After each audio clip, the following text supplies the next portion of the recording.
N channel है। N channel mean जैसे यहाँ पे वन आपका ट्रांसमिशन लिंक था that is of 12 kilo hertz, लेकिन उसमें चैनल्स कितने थे, data 1, data 2 and data 3, 3 channels थे, 3 लोग इसको शेयर कर रहे थे।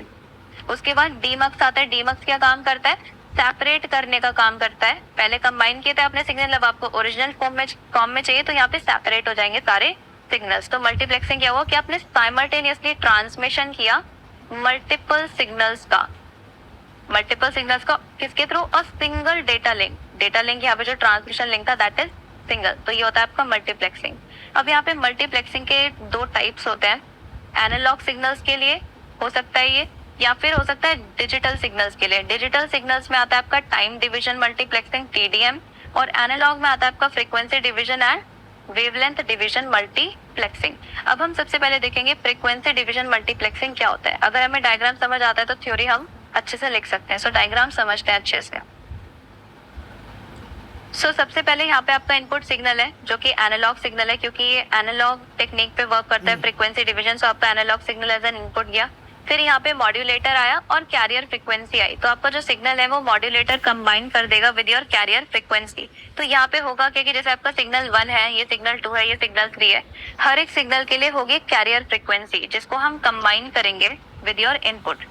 जो मॉड्यूलेटर है वो कंबाइन करेगा। मॉड्यूलेटर का काम क्या होता है, आपके सिग्नल को स्ट्रेंथ अप करना, ठीक है, उसको एनर्जाइज करना, वो होता है मॉड्यूलेटर, जिससे कि आपका सिग्नल ज्यादा डिस्टेंस तक ट्रेवल कर पाए। तो मॉड्यूलेटर क्या करेगा, आपके इनपुट सिग्नल को कंबाइन कर देगा विद योर कैरियर फ्रीक्वेंसी। तो यहाँ पे कैरियर फ्रीक्वेंसी के साथ कंबाइन हो गया, अभी आपका मॉड्यूलेटिंग सिग्नल बन गया।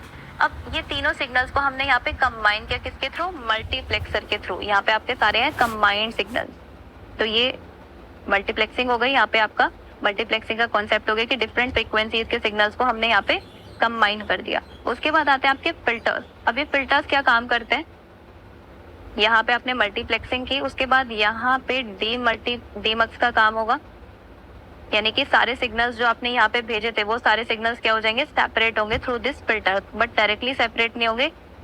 सबसे पहले वो इस वाली स्टेज में कन्वर्ट होंगे, उसके बाद इस वाली स्टेज में, एंड देन आपका ओरिजिनल सिग्नल जाएगा। तो यहाँ पे आपको ओरिजिनल सिग्नल मिल जाएगा। तो इस तरीके से फ्रीक्वेंसी डिवीजन मल्टीप्लेक्सिंग काम करता है कि हमने डिफरेंट फ्रीक्वेंसी के सिग्नल्स को लिया, उनको सबसे पहले मॉड्यूलेटर और कैरियर फ्रीक्वेंसी के थ्रू कंबाइन किया, उसके बाद हमने मल्टीप्लेक्सर के थ्रू भेजा, उसके बाद डीमल्टीप्लेक्सर एंड देन फिल्टर्स के थ्रू हमने उनको सेपरेट कर लिया सिग्नल्स को। So that is what frequency division multiplexing.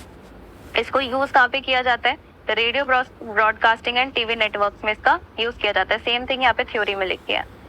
Second type is your wavelength division multiplexing. तो वेवलेंथ डिवीजन मल्टीप्लेक्सिंग में भी आप जो है एनालॉग सिग्नल्स को ही एज एन इनपुट देते हो। इसको यूज किस के लिए किया जाता है, फाइबर ऑप्टिक केबल्स के साथ इसको यूज किया जाता है।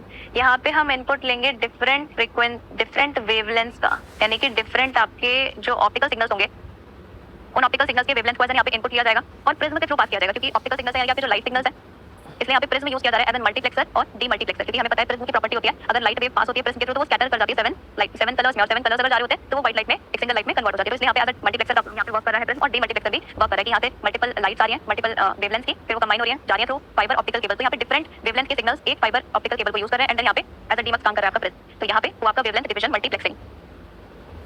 थर्ड टाइप है टाइम डिवीजन मल्टीप्लेक्सिंग। तो टाइम डिवीजन मल्टीप्लेक्सिंग में क्या होता है, जैसे यहाँ पे टाइम स्लॉट्स है 1 2 3 4, देन अगेन 1 2 3 4, 1 2 3 4। तो अलग अलग जो आपके डिवाइसेस हैं, डिवाइस 1, डिवाइस 2, डिवाइस 3 एंड 4, और यहाँ पे भी रिसीविंग साइड भी 4 डिवाइसेस हैं आपके, जो अपना जिनको अपना सिग्नल जो है अपना यूज करना है, सिग्नल जो है सेंड करना है टू द रिसीवर।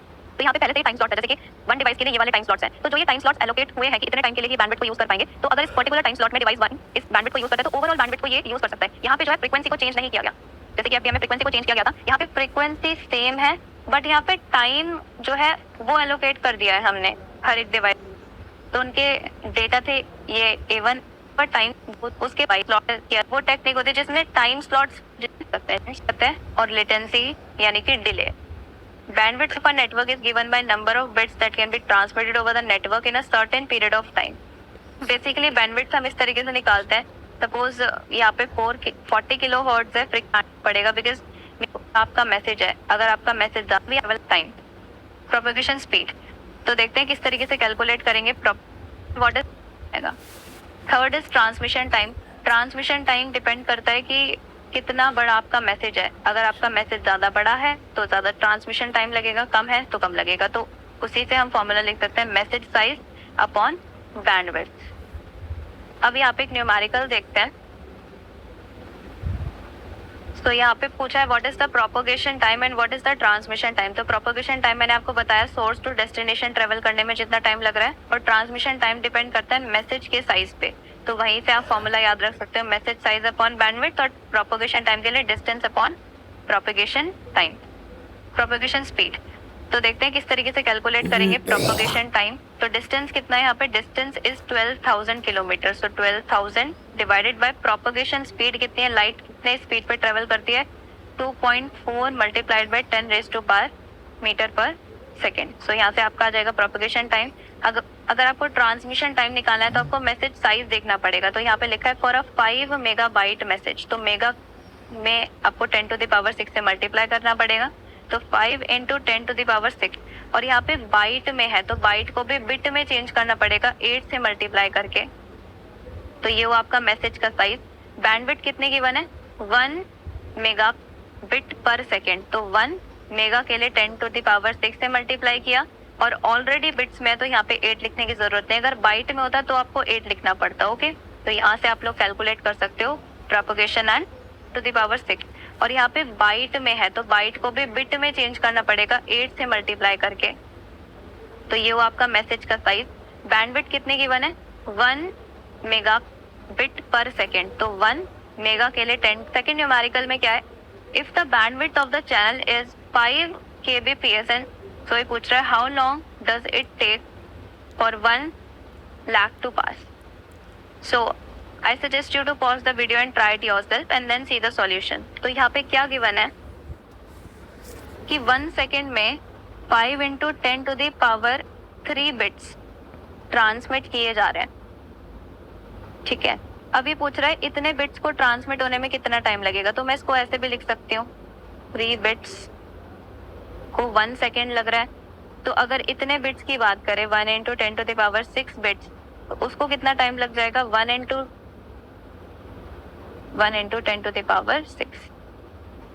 So यहाँ से we can calculate and we will get the answer as 20 seconds. So that's how we can make the calculations. So that is about module first. यहाँ पे होता है आपका module first over. अगर आपको कोई भी डाउट है, कोई भी सजेशन है, तो वो आप मुझे कमेंट में बता सकते हैं। So मिलते हैं गाइस नेक्स्ट वीडियो में।